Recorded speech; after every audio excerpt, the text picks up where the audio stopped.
Ginawa ang lahat para mandaya. Bam Aquino at Kiko Pangilinan, imposible ang pagkapanalo. President Bongbong Marcos at Lisa Tanas, ginawa ang lahat para makalusot ang kanilang mga senador na walang ibang ginawa kundi kumaukaw ng pera ng bayan. Pero bago ang lahat, kung hindi pa kayo nakapag-subscribe sa channel na ito, please do subscribe para mas maging updated pa kayo sa mga susunod kong mga videos.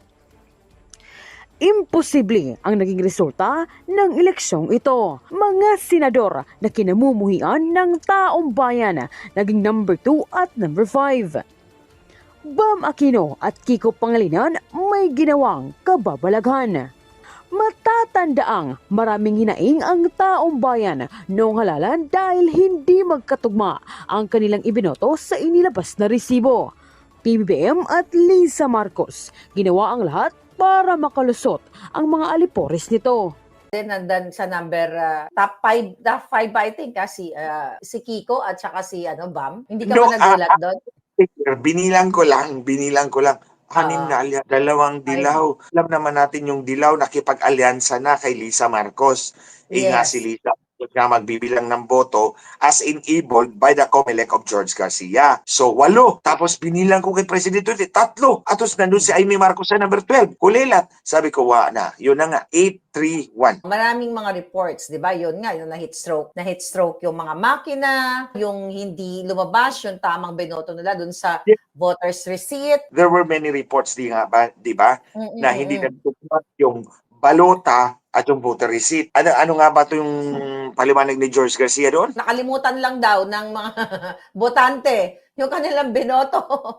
Nakalimutan na nila kaya hindi nag-match doon sa voters receipt. Anong masasabi mo doon? Tulad na ng sinabi ko mga kababayan, this is a protest vote. So kung bumoto ka sa mga kandidato ni President Duterte, alam na alam mo yan na ito yung mga kandidato ni Digong. Ito yung 10 kandidato ni Digong ni Inday Sara. Tapos nasingitan ng mga dilaw, hindi yan nakalimutan. Hindi talaga nagtugma ang nandun sa balota na at yung nasa resibo niya. At itong kay George Garcia, very flimsy excuse.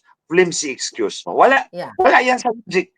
Hindi ka paniwala yung explanation ni George Garcia. Yun na nga mga kababayan, tulad nga sinabi ni Ate Claire kagabi, hindi kami nagkulang sa inyo ng paalaala. Ang sabi ko nga, tingnan nyo, ang sabi ni George Garcia, nakalimutan ninyo ang binoto ninyo. Ano bang sabi ko sa inyo? Magdala kayo ng kodigo, di ba?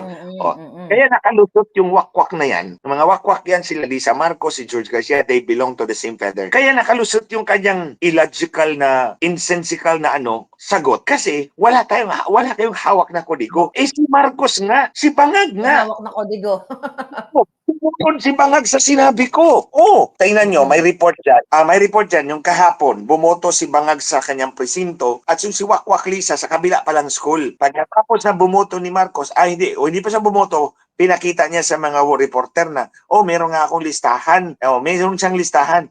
Siyempre, kilala naman ako ni Marcos Jr., ni Bangag. So, ang nasa isip niya, tapos naman si Glenda, dapat talaga may listahan. So, maglilista ako. Yun ang nasa isip ni Bangag, mga kababayan. Maglilista ako dahil ikukumpara ko ang aking listahan sa balota dahil dadayain ni George Garcia dahil utos ni Lisa Marcos. Yun. Maraming sumunod sa atin, Attorney Glenn, na nagbitbit talaga sila ng kanilang mga listahan. Pero may mga instances na nagrereklamo sila doon sa BEI, 'di ba, doon sa mga officers doon sa school. Iba parang wala na kaming magawa Parang hindi ini-entertain. May mga ganong reports na hindi ini-entertain yung kanilang complaint. Hindi pwede. So may pwede mga ganong instances. Of election inspectors niyan. So next time mga kababayan, tandaan ninyo ha. Ulitin ko na naman, kahit si Marcos nagdala ng kodigo ayon sa suggestion ko. Sumunod siya dahil alam niya na dadayain ang kanyang asawa ang halalan at wala siya magagawa. At least may maikukumpara siya kung yung resibo niya hindi tugma. At sasabihin niya kay Lisa, see, you are very effective in cheating the people. So, talaga kayo ng At pag sinabi ng teacher, yung pala hindi ko to nasabi sa inyo, pag sinabi ng teacher na wala na kaming magagawa, gamitin nyo yung pangalan ko, sabihin nyo, ang turo sa amin ni Atty. Glenn yung iparecord dyan sa minutes of voting. Ayun din naman, sinabi Sinabi ko din natin naman. yan, I think. Sinabi natin Pero yan. hindi natin ng husto. Pag hindi tugma, mag-record, magpa-record kayo, ipalagay nyo sa minutes of voting. Kaya nga merong minutes of voting para yung mga abogado makikita yung ebidensya, may trace kung anong Yeah. nangyari doon. Ito kasi hindi naman pwedeng sabihin natin na sabi ni Pulano, sabi ni Pedro, sabi ni Oo. ganito, you look at the minutes of voting. So dapat nandun yung kanyang complaint. At huwag kayong Pero- pumayag na sabihin ng teacher na wala kami magagawa. Wala kang magagawa sa makina. May magagawa kapag record sa minutes of voting. At kung hindi mo Yeah. gagawin yan, suwang kita ng election offense. Pero ang matindi dito nga, nakita natin, di ba yung sinend ko sa'yo na article na kung saan kahapon, yakapon dyan sa inyo, like 2 a.m., mayroon silang sinend na dobling, di ba? Double votes, Report. dobling na Oo. pag-report. Di ba? Like Duplicate. 15,000 from the duplicate. Oo, 15,000 precinct, di ba? Yes, Diba? Tapos, 15,000 precints. at sinasabi nila glitch daw to o error. So around 2 a.m., madaling araw talaga nangyayari ito, di ba? Yung mga duplicated votes na yon. Ang question nga dito, Attorney Glenn, hindi ba yan sa system na kapag nagdoble ka ng send, may mag-a-alert? Parang katulad sa, like sa mga Word documents na pag na-save mo na, na-save mo na to. Actually, tama Right? ka, Deg. Na-save mo na to, na-save mo na o na-send mo na, right? Are you going to set it again? O, di ba? Yes, tatanungin ka. Oo. Dapat merong ganun. So, bago ko sagutin yan, tapusin ko lang yung election offense. Kasi may Okay, experience okay. ako dito. Etong watcher bata, ang watcher bata, pero the good thing is, sinabayan siya sa kanya, sumabay yung nanay niya. Kasi nga bata. So, pinalalayan siya ng nanay niya. So, nakuha nila yung election return para kay Christine Takahashi. So, sa Lapu-Lapu City. Okay. Election return. Dumating naman yung abogado ng kalaban. Pilit niyang binabawi yung election return na hindi para sa kanila.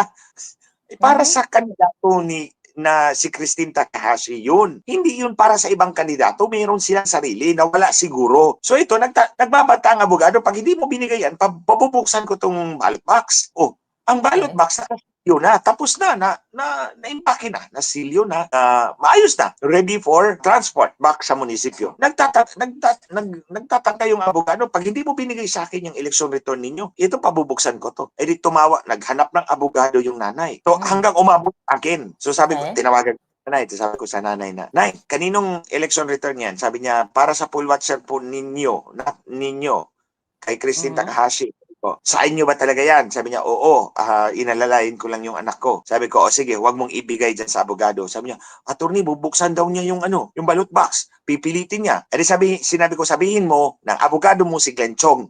Sabi ko, sabi ni Glenn Chong, hindi raw ibibigay namin ang election return copy namin. Tapos pag binuksan mo na yung ballot box, kakasuhan ka niya ng election offense for ballot tampering and for tampering of the ballots and ballot box. Ayun, umatras.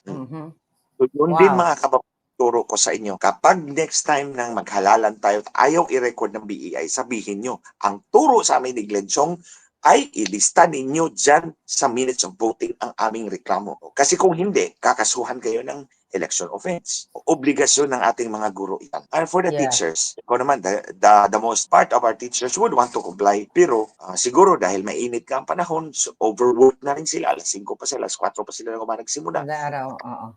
Record it. So, anyway, tapos na tayo dyan. Dito tayo sa plus 5 million votes. Plus 5 million votes, yes. Na sinasabi, yun nga, na-duplicate lang. At yun nga, ito ay... Na-duplicated daw yung resulta sa 15,001 precincts. Di ba? Ito yun, di ba? Affected precincts, 15,001. Impact candidates. Impacted, na impacto ni Lisa Marcos. Na-impacto si Senator Bongo daw nabawasan ng 5 million. Oh, ito yun, impacted. Binawasan siya as an adjustment. Nadagdagan siya because of the substitute. Yes, of the duplicated yung yun. So, binawas yun. Dinagdag tapos binawa. Oh, yeah. Right. Wala talagang eleksyon na walang dagdag at walang bawas. Di ba? Ito talagang komisyon o eleksyon. Tarantado talaga. Lahat ng tao dyan, maliban sa rank and file, puro tarantado. Oh, hala, iniinsulto ko na talaga kayo, George. Pati yung mga kasama mo muna kami dyan, kaya tarantado. Oh, public yan, ha? Napakatarantado talaga ninyo. Aabot tayo dyan, ha? Babalikan ko yan. Yung pagkatarantado. Impacted candidates. Ito yung mga kandidato, mga kababayan, na na-impacto ni Lisa Marcos. 39,280. Ilang kandidato ang tumakbo? Ilang kandidato ba ang tumakbo? 18,000 positions, basta 39,000. Positions affected, single winner races. Ibig sabihin, gobernador, mayor, 7,600. Yung, positions affected, 1,400 plus. So maraming mayor or governor, congressman, governor, mayor, party list. Single winner races yan. Yeah. 1,400 plus ang na-impacto ni Lisa Marcos. Adjusted candidate rankings. So in-adjust yung ranking ng mga kandidato, 7,600. 7,600. Aling naman kaya declare tong report na to sa ano ba tong report na to? Dombo Radyo. Dati Dombo na Radyo. nito. Radyo. So, mga kandidatong naapektuhan dyan is around what? 39,280. Yeah, tama yan yung report niya. Impacto ni Lisa Marcos. Wakwak nga sa impacto eh. Nasa na-impacto itong mga kandidato na to. Clear, mga kababayan, unang-una, ito ang gusto kong iparating sa inyo. Di ba ang sabi ninyo, Comelec, nag-source code review kayo? Ha? Ni-review ninyo ang source code. Ito, this is part of the entire ecosystem. The automated election ecosystem. Akala ko ba ni-review ninyo ang source code bago tayo nag-compilation? Natandaan nyo ate kayo, nag-mention ako about compilation. That is converting the human readable instruction called the source code. Source code is the human readable instruction. Input equals, in close in parenthesis, A. O, ganyan. So mag-i-input ka dyan. O. So that's human readable. Kasi nababasa natin. You need to convert that into binary language, yung series of ones and zeros. So ang process niyan is compilation. So ang labas niyan is trusted build. Okay? Source code, compilation, ito yung process na gagawin mo tong human readable instructions into machine readable instruction, ang labas ay trusted build. So, yan. Nangako ang Comelec na ayon sa batas ay ni-review ninyo at that it is working. At si technical evaluation committee nag-certify that the system is running properly, accurately, and reliably. Bakit ngayon nagdoble ang resulta? So anong ibig sabihin nun, mga kababayan? Sabi ang Comelec, si George Garcia, na review itong source code bago kinumpile, bago naging trusted build, bago in-implement. Nag-certify ang technical working group ng DOST. It is ready, it is running properly, accurately, reliably. Tapos ang resulta, nagdagdag ng 5.2 million votes, affecting 15,001 precincts. Anong ibig sabihin nun, mga kababayan? Hindi ni-review ang buong source code. Hindi properly working, accurately, and it's not properly working, running, and it is not accurate. So, hindi totoo yung source code review. Hindi totoo yung certification ng technical working group. Yun lang ang ibig sabihin nun. That's one na katarantaduhan ng ng Comelec dito ngayon. And this did not happen only today. It happened also in 2010. That's a long time ago. Pero sa inyong kaalaman, Ate Claire, hindi ito nangyari ngayon lang. Nangyari na to sa Smartmatic. This is Miro. Kaya nga ang sabi ko sa inyo, mga kababayan, whether it is Smartmatic or it is Miro, it is one and the same animal. It is one and the same system. It is one and the same process, automation process. They follow the same protocol. Yun pa rin yun. Kung dadayain mo, garbage in, garbage out. So, in 2010, ano nangyari? Canvassing din tulad nito ngayon.